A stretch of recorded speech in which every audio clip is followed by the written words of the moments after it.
Assalamualaikum warahmatullahi wabarakatuh.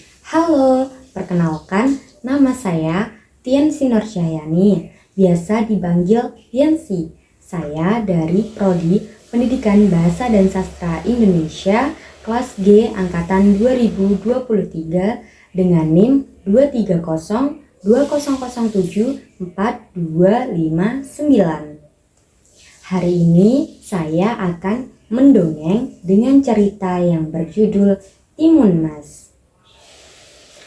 Pada suatu hari di sebuah desa di daerah Jawa Tengah hiduplah seorang janda parubaya.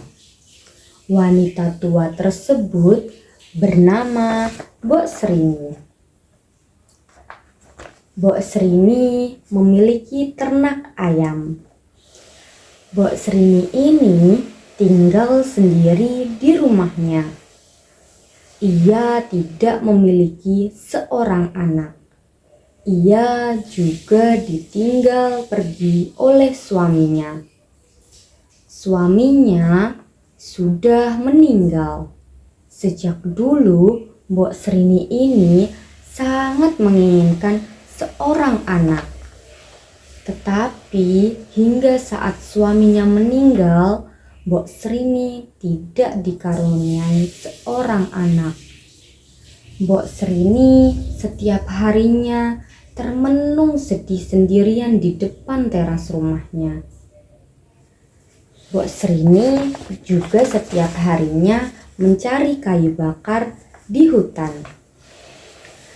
Dia mengisi waktu luangnya untuk mencari kayu bakar di hutan, karena di rumah dia sendirian, tidak ada yang bisa diajak berbicara olehnya. Setiap pagi, siang, sore, bahkan hingga malam, Mbok Srini ini berdoa kepada Tuhan agar Mbok Srini ini dikasih keajaiban memiliki seorang anak. Padahal itu sangat mustahil sekali karena Mbok Srini sudah tidak memiliki suami. Tapi Mbok Srini ini sangat berharap, entah keajaiban dari mana, entah caranya bagaimana, Mbok Srini ini sangat menginginkan seorang anak.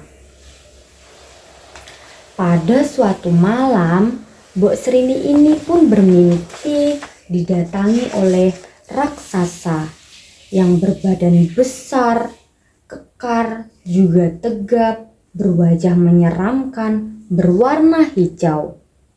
Mbok Srini ini bermimpi didatangi raksasa ini ketika Mbok Srini mengambil kayu bakar di hutan. Mbok Srini ketakutan melihat raksasa tersebut. Tetapi seolah raksasa itu tahu apa yang dipikirkan oleh Mbok Srini, raksasa pun berkata, "Hai wanita tua, janganlah engkau takut. Aku kesini hanya akan mengasih 3 butir biji timun." Mbok Srini pun terkejut. Mengapa raksasa tersebut mengasih 3 butir biji timun kepadanya? Raksasa pun berkata, "3 butir biji ini akan kuberikan kepadamu. Rawatlah 3 butir biji ini dan tanamlah di ladangmu." Mbok Srini pun bingung. Kenapa? Ada apa? Dia bertanya kepada raksasa, "Kenapa kau mengasih aku 3 butir biji timun tersebut? Ada apa? Apakah ada persyaratan juga jika aku mengambil 3 butir biji timun ini?" Raksasa pun menjawab, "Aku tahu kamu sangat menginginkan seorang anak. Dan jika kamu mengambil dan juga menumbuhkan biji tersebut akan menghasilkan seorang anak." Mbok Srini pun bingung bagaimana bisa 3 butir biji timun ini menghasilkan seorang anak. Seolah tahu kebingungan dari Mbok Serini, raksasa tersebut berkata, "Ini 3 butir biji timun mas kau tanam di ladangmu. Salah satu dari biji tersebut akan menghasilkan seorang anak jika kau rawat dengan penuh kasih sayang. Tetapi ada satu syarat yang harus kau penuhi. Nanti ketika seorang anak tersebut sudah besar, berikanlah anak tersebut kepadaku. Anak tersebut akan menjadi makananku." Mbok Serini pun yang memang sangat menginginkan seorang anak, tanpa berpikir panjang, ia pun langsung mengambil 3 butir biji tersebut.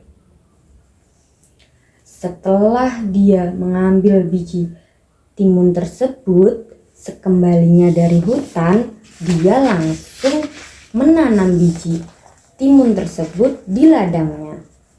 Dia merawat tanaman timun tersebut dengan penuh kasih sayang. 2 minggu kemudian, salah satu dari timun tersebut tumbuh besar dan berwarna kuning keemasan yang sangat cantik. Ketika sudah tumbuh besar, timun ini dipetik oleh Mbok Serini.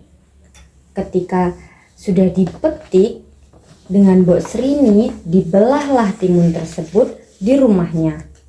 Betapa terkejutnya Mbok Serini, timun tersebut berisi seorang anak. Mbok Serini sangat bahagia karena dia memiliki seorang anak. Dia merawat seorang anaknya ini dengan penuh kasih sayang dan juga diberi nama Timun Mas. Karena Timun Mas ini bayinya berasal dari timun yang keemas-emasan. Setiap harinya Mbok Serini dan juga Timun Mas bermain di rumahnya. Mbok Serini juga Timun Mas sangat suka bercandaria di rumahnya. Seakan lupa dengan persyaratan dan janji Mbok Serini dengan raksasa, Mbok Serini melupakan janji tersebut. Ketika pada suatu malam hari, Mbok Serini bermimpi lagi. Mbok Serini bermimpi didatangi oleh raksasa. Raksasa tersebut menagih janji dari Mbok Serini. "Wahai wanita tua, penuhilah janjimu yang akan kau berikan anakmu kepadaku untuk aku makan." Bangun dari mimpi tersebut, Mbok Serini langsung merasa gelisah, merasa sedih karena harus menyerahkan anak semata wayangnya yaitu Timun Mas kepada raksasa. Mbok Serini langsung ketakutan. Dia setiap hari memikirkan janji tersebut. Seakan tahu bahwa ibunya sedang bersedih, Timun Mas pun bertanya kepada ibunya, "Oh ibu, mengapa engkau setiap hari sedih? Ada apa ibu? Aku jadi ikut merasakan kesedihanmu ibu." Mbok Serini pun yang awalnya tidak ingin memberitahukan masalahnya kepada Timun Mas, dia pun akhirnya mengasih tahu kepada Timun Mas karena Timun Mas setiap hari mendesaknya untuk memberitahukan alasan mengapa ibunya bersedih. Timun Mas pun setelah diberitahu dan diceritakan oleh ibunya bahwa dia akan dikasih oleh raksasa, dia takut. Dia tidak mau. Ibunya pun berusaha mencari cara agar Timun Mas tidak dimakan oleh raksasa tersebut. Pada suatu hari ketika hari itu telah tiba, ibunya memiliki cara agar timun mas tidak dimakan oleh sang raksasa. Ibunya timun mas, yaitu Mbok Srini, menyuruh timun mas agar berpura-pura sakit. Itu cara untuk mengulur waktu agar timun mas tidak dimakan oleh raksasa. Tetapi cara tersebut hanya berlaku pada hari itu. Hari-hari berikutnya pun raksasa tetap menagih janji dari Mbok Srini. Raksasa pun mendatangi rumah Mbok Srini dengan penuh amarah. "Wahai wanita tua, mana anak itu? Ini sudah melewati hari yang sudah ditentukan. Anak itu harusnya sudah aku makan." Mbok Srini pun ketakutan. Dia berusaha menyembunyikan timun mas. Mbok Srini pun berkata kepada raksasa, "Besok akan aku bawa timun mas kepadamu. Besok kau boleh menemui timun mas dan timun mas boleh kau makan." Raksasa pun percaya kepada Mbok Srini. Dan akhirnya raksasa pun pergi meninggalkan rumah Mbok Srini. Mbok Srini pun tanpa ragu langsung berlari ke arah gunung menemui Pertapa. Pertapa tersebut adalah teman dari suaminya yang telah meninggal. Mbok Srini pun menceritakan semua masalah yang telah dihadapinya kepada Pertapa tersebut. Dan Pertapa tersebut memberikan cara agar timun mas bisa terhindar dari sang raksasa. Pertapa tersebut memberikan 4 hal kepada Mbok Srini. 4 benda, yaitu garam, terasi, jarum, dan juga timun. Pertapa tersebut mengasih tahu kepada Mbok Srini agar memberikan keempat barang ini kepada timun mas dan melemparkan keempat barang ini kepada sang raksasa. Seakan mendapat pencerahan dari sang Pertapa, Mbok Srini langsung pulang dan menemui timun mas. Mbok Srini memberikan keempat barang tersebut kepada timun mas.